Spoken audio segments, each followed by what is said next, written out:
So this is notice of that for everyone. So to get started, we hold this forum annually pursuant to federal regulations. This is so we can be in compliance with not only federal regulations, but also the terms of our waiver. And we also want to make sure that we have an opportunity for the public to have meaningful comment on the waiver regularly. Today, I'll be just giving an overview of the waiver program performance for 2024, the 2025 reinsurance program parameters, which were just finalized, program development since the last forum, and then going over our carrier accountability reports for 2022, and then there will be plenty of time for public comment at the end. And if you're interested in public comment, there should be a link in the chat. And we might need to resend it in case some of you joined after that was posted, but feel free to join, sign up for public comment using that link, or just speak up at the end of the meeting if you don't have a chance to do that. So I will go ahead and get started with the content of the meeting. So in terms of performance for 2024, those of you who have been with us for a while, have been to some of these, will be familiar with this, but individual market rates were increasing after the implementation of the Affordable Care Act. And then in 2019, Maryland implemented our reinsurance program through our 1332 waiver in 2019.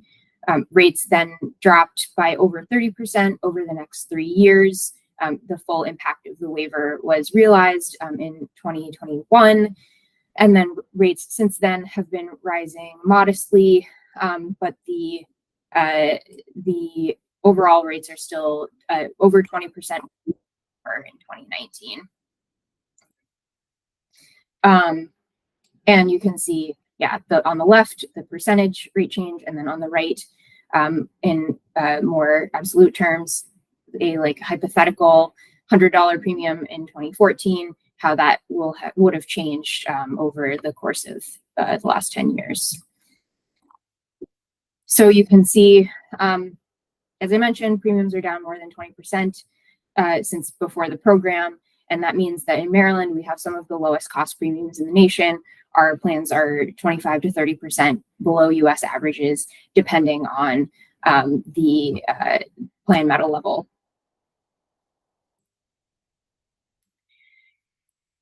This slide shows how the rate change would have happened if we'd not had the reinsurance program in effect. So broken down by carrier. So you can see not only that, but also total enrollment by carrier.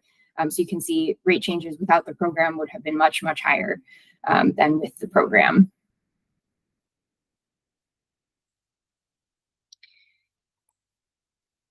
And then in terms of enrollment, between 2019 and 2024, we've seen total on exchange enrollment increase by 36%. And then off exchange enrollment is not pictured, but combined, so total on and off exchange enrollment is also up by almost 33%. We can't attribute all enrollment growth entirely to the reinsurance program because we've also had enhanced premium tax credits through the American Rescue Plan that are at the end of 2025, and also the Medicaid unwinding. Those factors also have been impacting enrollment, but overall enrollment is up. And you can see on this slide, we attempted to estimate the effect of the program on enrollment. And so we estimate that without the program, enrollment would be about 6% lower, which would be about 15,000 individuals who are enrolled that may not have been enrolled without the reinsurance program. On this slide, we have costs and funding projections for the program through the end of the waiver period.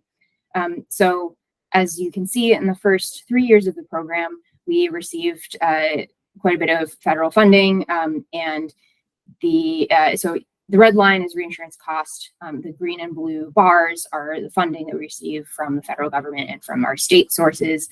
And then, so yeah, you can see we had sufficient funding in those first 3 years, which enabled us to reserve funds for later use, which came in handy in 2022 when our costs came in slightly higher than the amount of funding that we received in that year. So we dipped into our state reserves that year to pay for the balance. And then in 2023, we again received more funding overall than the program cost. And that will continue to be the case through 2025.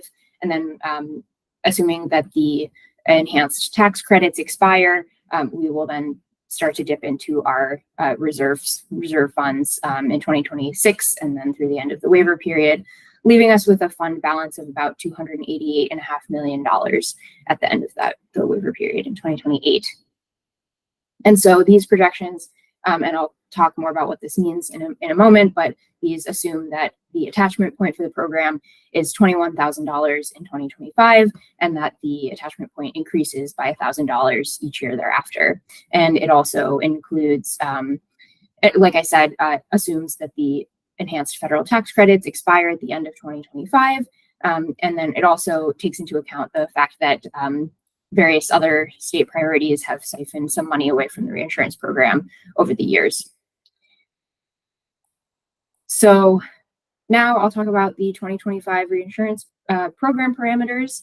And as you may know, the MHBE board is required to set payment parameters for the program each year. And the parameters include an attachment point, which is the point at which the state begins reimbursing carriers for high cost claims, and then a coinsurance rate, which is the rate at which those claims are reimbursed, and then a reinsurance cap, which is the maximum amount the state will reimburse. And then we also include the board will decide each year whether a dampening factor is necessary, and a dampening factor is just a factor to account for the interaction between the state reinsurance program and the federal risk adjustment program, which are both programs that account for high cost claims. So each year the board decides whether or not to use the dampening factor, and then the insurance commissioner provides the factor itself. So in February, the board voted on estimated parameters for 2025, and at that time, the attachment point was set at $21,000. And just yesterday, at the July meeting, the board finalized the parameters as estimated. So that $21,000 is our official attachment point for 2025, and then we will continue to have an 80% coinsurance rate and $250,000 cap. And the board again determined that a dampening factor will be necessary.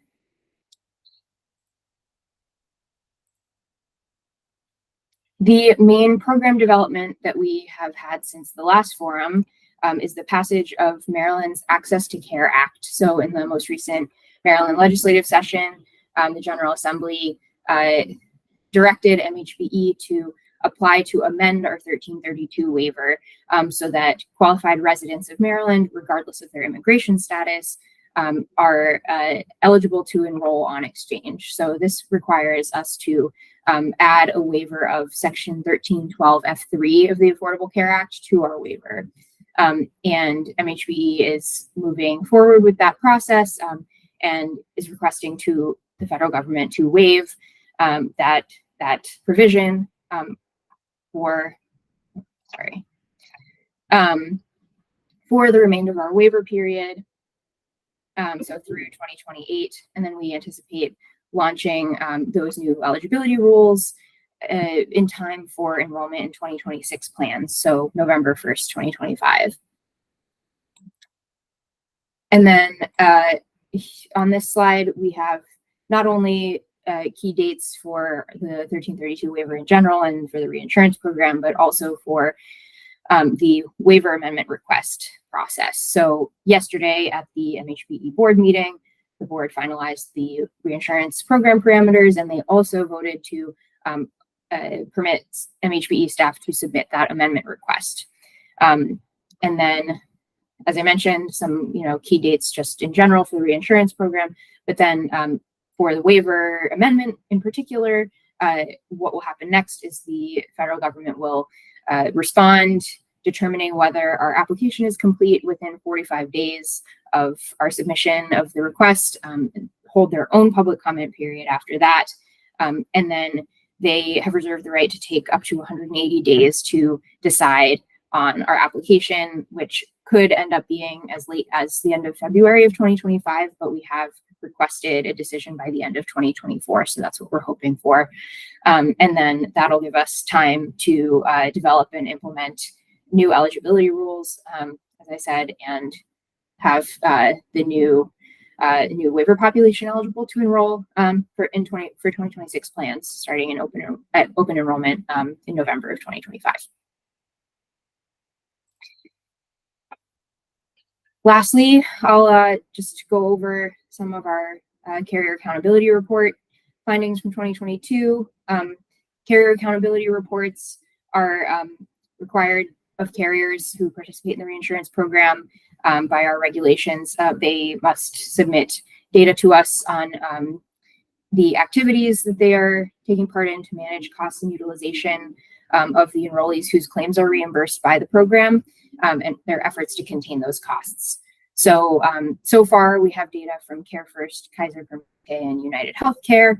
For CareFirst and Kaiser, it's for the past 3 years. And then for United, since they joined the market in 2021, we have 2 years of data for them so far. The reports collect, as I said, information on carrier initiatives to manage costs and utilization, specifically for enrollees whose claims were reimbursed by reinsurance.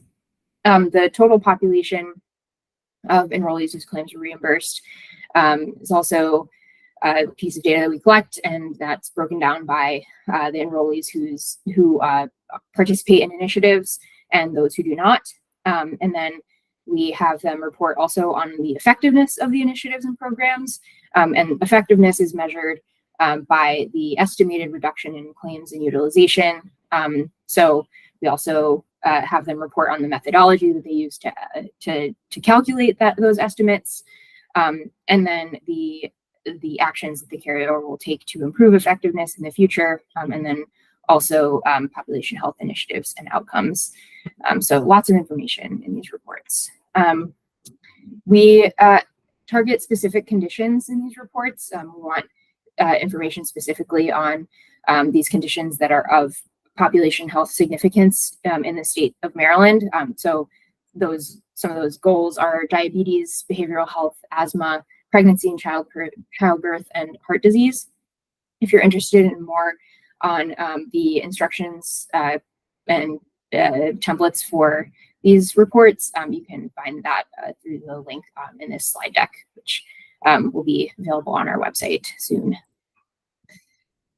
So this slide just gives you a sense of the breakdown of enrollees by carrier and percentage that are reimbursed by, whose claims are reimbursed by the program, and how much each carrier, or the proportion of reinsurance payments received by each carrier. And then it's worth noting that the largest portion of reinsurance enrollment and payments are from this population of adults in the 55 to 64-year-old age bracket. So the care management initiatives that the carriers have, asthma and pregnancy are not represented in those, but for behavioral health, CareFirst has a few programs. Kaiser does as well. Diabetes, CareFirst has a couple of programs.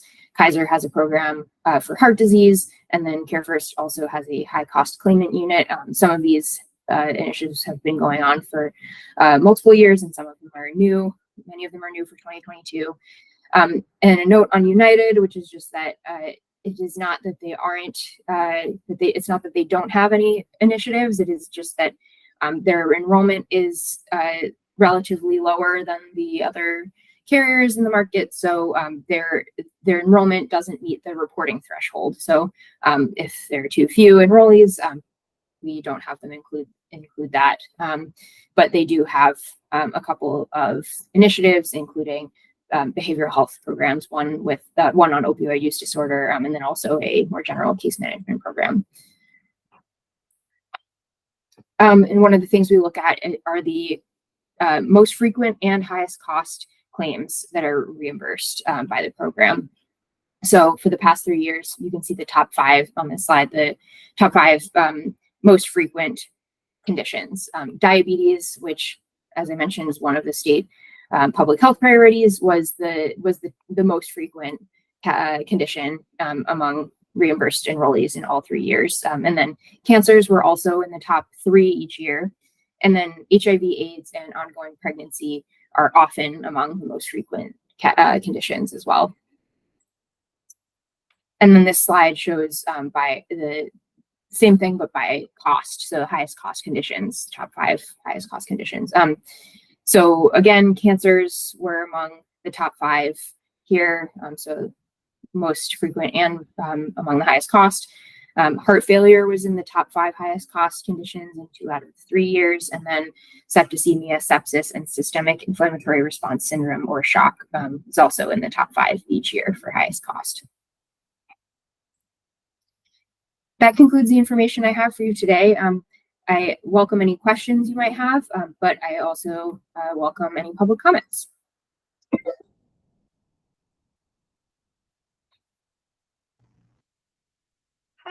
Hi, this is Stephanie Clapper. I'm with Maryland Citizens Health Initiative, and we are a nonprofit that advocates for quality, affordable healthcare for all Marylanders. And I'd like to commend Maryland Health Benefit Exchange for your incredible work in implementing the reinsurance program and helping to stabilize premiums. It's truly amazing work.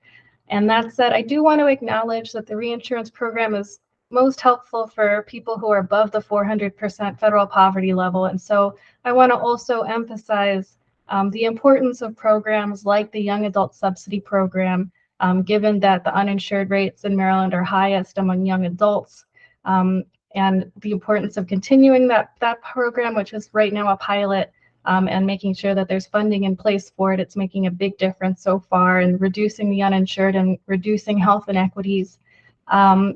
In addition, uninsured rates are highest among non-US citizens and Latinos. And so I also want to emphasize the importance of expanding access to coverage for people in Maryland, regardless of immigration status. And thank the Exchange for your work towards submitting the 1332 waiver amendment request in order to open up private health coverage to this group. And I know that the reinsurance program is going to be helpful for those who are going to be purchasing coverage in that way. But I also want to emphasize the importance of making coverage affordable to undocumented Marylanders by expanding access to subsidies. And then finally, I want to raise up the Health Equity Resource Act, which funds the health equity resource communities, and the importance of that program in reducing health inequities by funding programs across the state that help improve health outcomes and reduce disparities. And so thank you to the Exchange for your tremendous work on reinsurance. And I just wanted to provide a broader context on how we really can get to quality, affordable healthcare for all Marylanders. So thank you. Thank you so much, Stephanie. Do we have anyone else interested in public comment? Even if you haven't had a chance to sign up on the form, just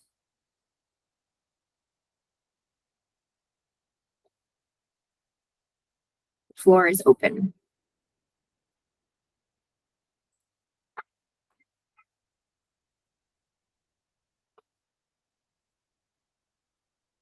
And anyone is also welcome to submit written comment later on if you don't want to be on the spot or like more time to prepare. And you can either email me or our public comments email address. That should also be available on our website.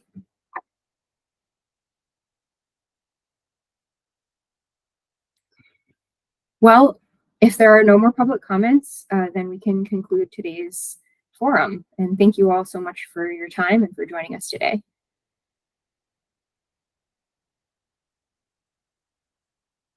Thank you, Becca. Thank you, Becca.